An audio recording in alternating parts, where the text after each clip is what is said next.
Hi everyone, I'm so excited to be here with you for another weekly video. Welcome back.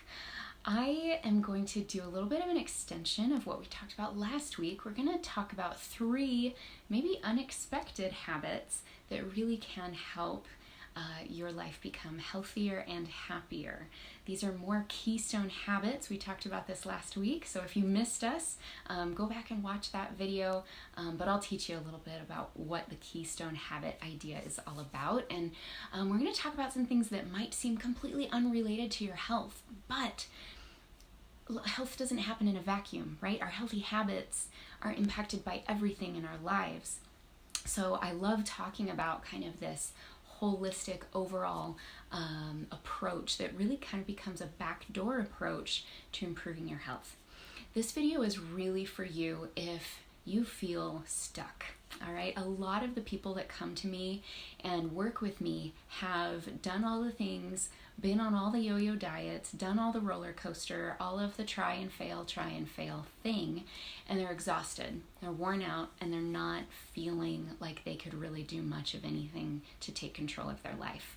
So I love the 3 Keystone Habits I'm going to share with you today, because if you have ever found yourself in that position, or maybe you're feeling that way right now, these are some ideas of 1 or 2 little things that you could do, that you can take control of, that you can be proactively doing, and these things are simple. So let's do this. Let's take a step and hang out with me for the next 5 or 10 minutes, and I'll show you 3 unexpected habits that might just make a really big difference for you. If this is your first time hanging out with me and seeing these videos, whether you're seeing it on Facebook, on YouTube, on IGTV, wherever you're seeing this, I'm so glad you're hanging out with me today.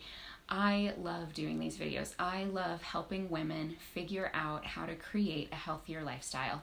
Men too, but I do find that most of the people that gravitate to me are mothers and women trying to put this puzzle together. So I really dive in a lot to upgrading your nutrition, prioritizing your self-care, and taking charge of your habits. So if that's what you're looking for, you are in the right place, and I'm so glad you're here. Now, if you want more of this type of stuff, and you want more support, you want recipes, you want encouragement and some inspiration throughout your week, I highly recommend that you come on over to our private Facebook group. It's called Healthy Living with Danielle Dinkelman. So come and join the discussion, join the group over there. We'd love to have you. All right, so Keystone Habits. What is a Keystone Habit?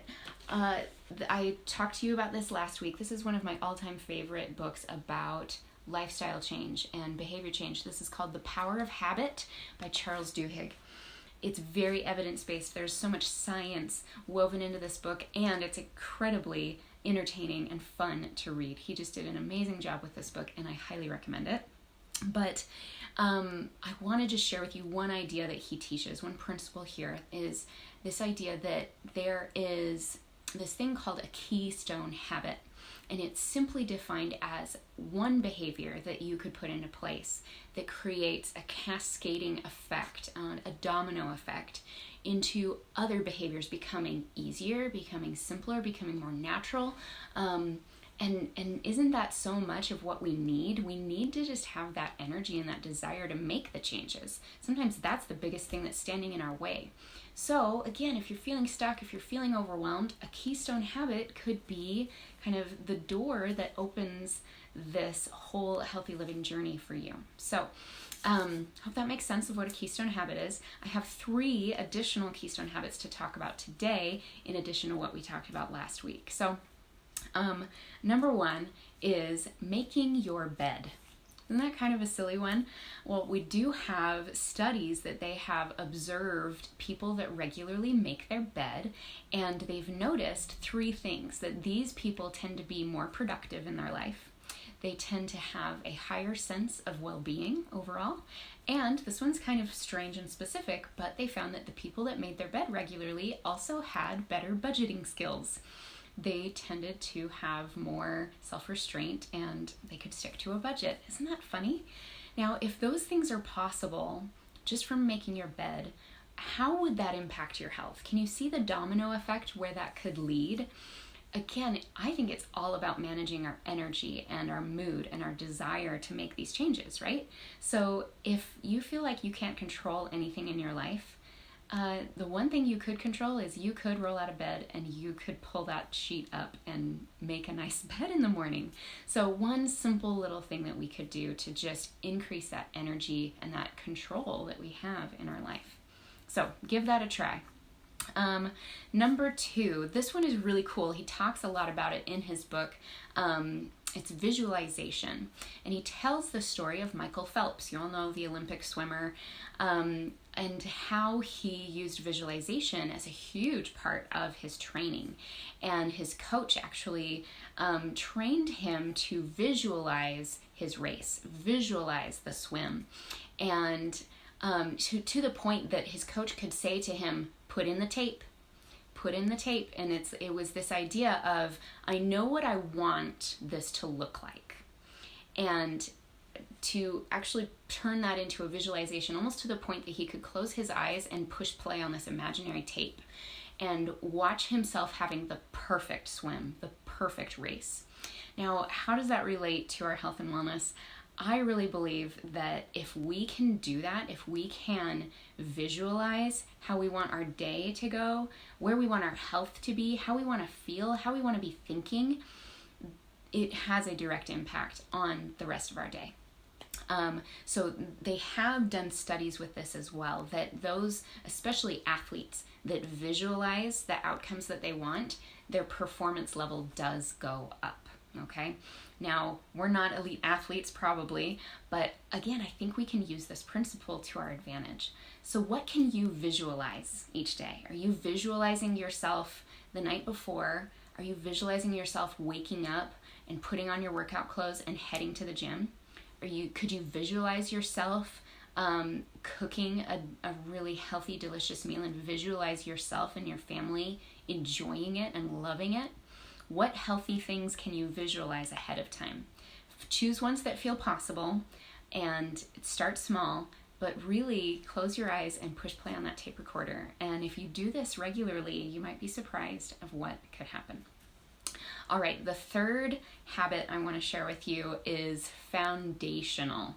This can feel huge, but it can also start really small, and that is the habit of positive thinking. Okay, I know there's a lot of buzz and hype around this out there, positive affirmations, all sorts of things, but I'm telling you, it's real, okay? I have seen this transform my life, you guys. When I learned this principle, that my emotions don't come first. What comes before emotions is our thoughts, okay? That's powerful because we don't always feel like we can control the emotional state we're in, but newsflash, you can choose your thoughts. You can control your thoughts. That's powerful. Really, we know that our thoughts lead to our emotions, and then our emotions will often lead to what actions we take throughout the day, and then those actions create our results, right? It's that cycle that we want to take control of and get in the driver's seat with. So if you really are serious about turning your health around and creating a better life for yourself, I really think positive thinking is foundational to this. So what do I mean by positive thinking? I'm talking about waking up in the morning and choosing what lens you want to look through today. Put the rose-colored glasses on. Do it. Even if it feels silly and absurd. I'm talking metaphorically, of course, but choose to think positively about your circumstances. Choose to see it from a silver lining perspective, okay? Look for the good, practice gratitude, all those things. I'm sure there will be more videos in the future that we could dive more into this. But here's the thing, the more positive thinking we have, there are some things that are going to be linked to that. You are going to experience just a more confident attitude about life. You're also going to have more energy. You're going to have better energy. Again, isn't that what we need if we're trying to turn things around and we're trying to make changes? We need the energy to do that. It takes a little bit of exertion, doesn't it, to change old habits. So here's the thing. Choose your outlook, Are you going to go throughout your day and kind of have this victim mentality of, yeah, everything's happening to me and I don't have control over anyone or anything? Even though that may feel extremely true in the moment, you are just simply going to be creating more of that stuff and more of that low energy and those yucky feelings if we choose to stay in that mindset. But if we can really choose positive thinking and look at our circumstances from a positive standpoint, really, guys, it can be life-changing. I can speak to that from personal experience. So those are 3 Keystone habits that you can try. Do you want to start making your bed every day? If you don't do that already, I highly recommend it.